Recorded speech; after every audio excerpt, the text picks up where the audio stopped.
ओवैसी भाई, मैंने भाई शब्द कहा इसलिए क्योंकि आपको भी ध्यान में आए कि सिर्फ मुस्लिम ही नहीं, पूरे हिंदुस्तानी आपस में भाई हैं और पूरी कायनात के लोग भी भाई हैं। कहीं ना कहीं आप गैर मुस्लिम्स के प्रति जो नफरत परोसते हैं और हिंदुस्तान की बहुत बड़ी तंजीमों को भी आप जो है नकार देते हैं, यानी कहीं ना कहीं हिंदुस्तानियों को नकार देते हैं। तंजीम का नाम तो बता दीजिए। नहीं, अभी जैसे आरएसएस का नाम लिया आपने, जैसे बीजेपी का नाम लिया, आखिरकार इनके हिमायती है ना दुनिया में, वो सब हिंदुस्तानी हैं। आप कहीं ना कहीं उनके विरुद्ध जो है नफरत फैलाते हैं। और कोई भी मुसलमान, एक अदना सा मुसलमान भी नफरत फैलाने का काम बिल्कुल नहीं करता। हाँ, अपनी हिमायत वो करे जहां जहां कमजोर पड़ रहा है। मैं तो इस बात का भी, आपकी बात का आईद हूं कि आपने ये कहा कि सियासत नहीं बदल सकती, 20% बदल पाएगी, 80% तो हम लोग सामाजिक आधार पर बढ़ने वाले हैं। लेकिन आपकी जो चीजें हैं वो दुनिया और हिंदुस्तानियों के बीच में दूरियां पैदा करती हैं। अभी एक शब्द आपने कह दिया था गैर मुस्लिम्स के लिए, अभी इसी में ही, शैतान। तो ऐसे शब्दों से भी बचना मुझे लगता है। देखिए जरा प्ले कर लेंगे, प्ले करा दीजिए, बता दीजिए इनको ना शैतान। मैंने हिंदुओं को शैतान का प्ले करा दीजिए। नहीं, अब यही तो प्रॉब्लम आप पे है कि नरेंद्र मोदी को बोलना, आरएसएस को बोलना आपके दिल के अंदर तकलीफ पहुंचाता है। मैं पहुंचाऊंगा तकलीफ आपको, मुतमईन रहिए, आप मुतमईन रहिए।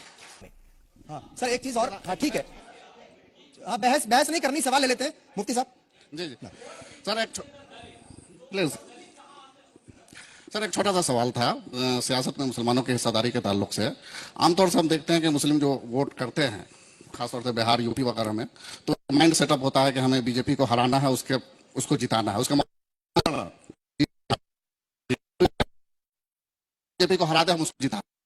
अब के तौर पर अगर आपकी पार्टी का ही कोई कैंडिडेट है, आपके फॉलो, आप कहीं पर खड़े हो जाए, बिहार में, यूपी में लाखों की तादाद में लोग जमा हो जाएंगे, लेकिन बात आएगी तो शायद 5,000 भी वोट न दे। और उसकी वजह क्या होती है कि वो ये देखते हैं कि बीजेपी को आप हराने की पोजीशन में नहीं है। इस माइंड सेटअप से ऊपर निकालने में, मौलाना मुझे याद आ रहा है कि जब बिहार का इलेक्शन हो रहा था तो आपने नीतीश कुमार की तायद की थी ना आपने, महागठबंधन। हाँ, आपने की थी ना। अब आप ये बताइए, मैं तो नीतीश कुमार के खिलाफ था, नीतीश कुमार मोदी के गोद में बैठा हुआ है, आप जिम्मेदार नहीं है? नहीं, देखिए वहां पर आपने तायद की ना नीतीश कुमार की। हमने नीतीश की तायद नहीं दी।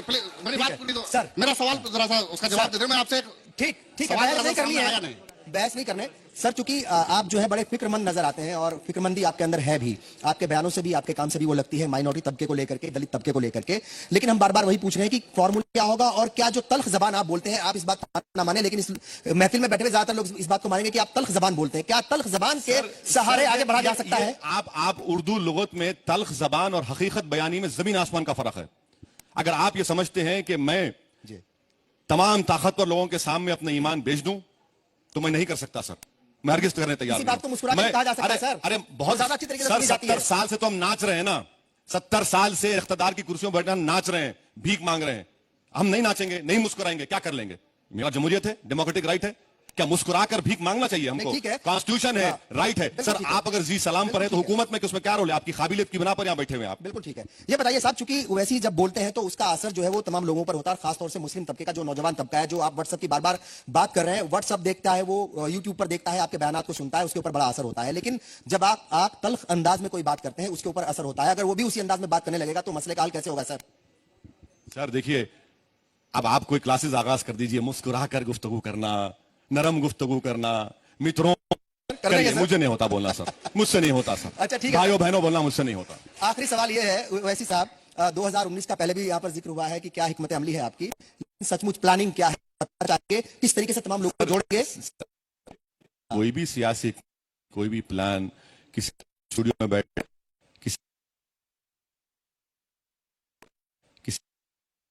और इस वक्त आप देख रहे हैं जी सलाम का कॉन्क्लेव संगम, जिसमें एआईएमआईएम के लीडर असदुद्दीन ओवैसी अपनी बात रख रहे हैं और अपने खास अंदाज में वो सवालों के जवाब दे रहे हैं। कई अहम बातें उन्होंने इस कॉन्क्लेव में कही है। जी सलाम के ये उर्दू दुनिया का अब तक का सबसे बड़ा कॉन्क्लेव है, जिसमें मुल्क की सियासत, मुसलमानों के हालात पर बात हो रही है और हुकूमत में सीधे तौर पर असर रखने वाले मुअज़्ज़िज़ शख्सियात इस पर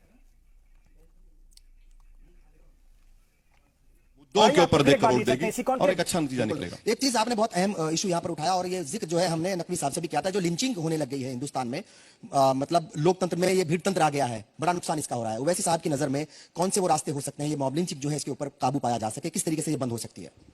देखिए, अगर प्राइम मिनिस्टर नरेंद्र मोदी एक टेलीफोन उठाकर अपने नमो ऐप के ऊपर वीडियो कॉल करके हिंदुस्तान के से उनके 15 जिम्मेदारों को बोलेंगे कि बंद होना चाहिए, आधे घंटे में सब बंद, वरना ये 56 इंच का सीना तुम पर गिरेगा। वो करते ही नहीं है, वो करना ही नहीं चाहते। अगर वो सीरियस होंगे तो बंद हो जाएगा, क्योंकि वो ये चाहते हैं कि ये जो हम कहते हैं फ्रिंज नहीं है ये लोग कर रहे हैं, ये मेन प्लेयर्स हैं बीजेपी के, और यही मेन प्लेयर्स हैं, यही बीजेपी के सिपाही हैं जो उनको वोट डालते हैं। इसीलिए ये मॉब लिंचिंग हो रही है। मैंने पार्लियामेंट में एक तजवीज पेश की थी कि आप कानून बनाइए। मैंने यहां तक भी कानून बनाने की तजवीज पेश की कि अगर कोई मुसलमान को पाकिस्तानी कहेगा, बिल्कुल, मुझे कहते हैं कि नियो जिन्ना है, 70 साल के बाद भी आप हमको कहते हैं। हमारे आबो अजदाद ने ठुकराया जिन्ना को, उसके बावजूद भी सच्चर कमेटी रंगनाथ मिश्रा के बावजूद भी हमसे कहते हैं आप कानून बनाइए। और जो लोग हुकूमत कर रहे हैं वो ईमानदारी से हुकूमत करें, इंटेलेक्चुअल ऑनेस्टी होनी चाहिए उनमें। इंटेलेक्चुअल कोई भी हो सकता है, मगर इंटेलेक्चुअल ऑनेस्टी नहीं है, डिसऑनेस्टी का काम हो रहा है। सर एक आखिरी सवाल, बिल्कुल आखिरी सवाल ये है सर, बहुत आखिरी सवाल है। सितंबर 2016 में सर्जिकल स्ट्राइक हुई थी सितंबर 2016 में, और उसका वीडियो कल जारी किया है हुकूमत ने। इसके ऊपर जो सियासत हो रही है वैसी कैसे देखने सियासत को? देखिए, जब सर्जिकल स्ट्राइक हुई तो मैंने कहा कि हाँ हुई है। उस वक्त काफी मीडिया वाले मायूस गए, अरे इसने ऐसा कह दिया।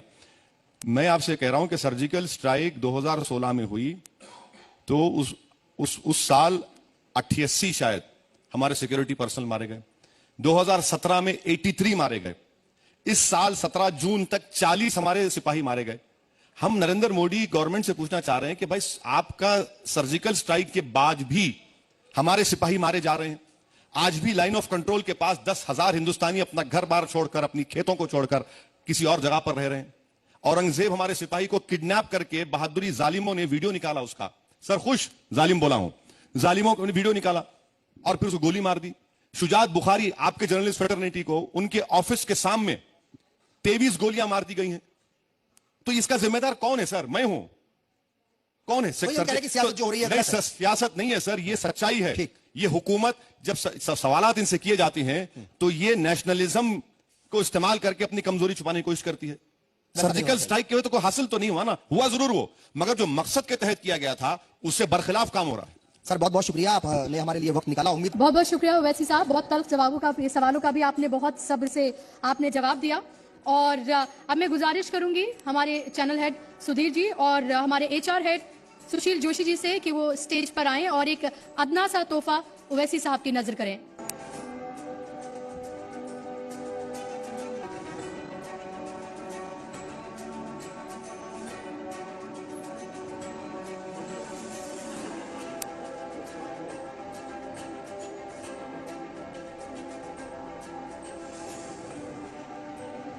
बहुत शुक्रिया ओवैसी साहब अपना कीमती वक्त देने के लिए।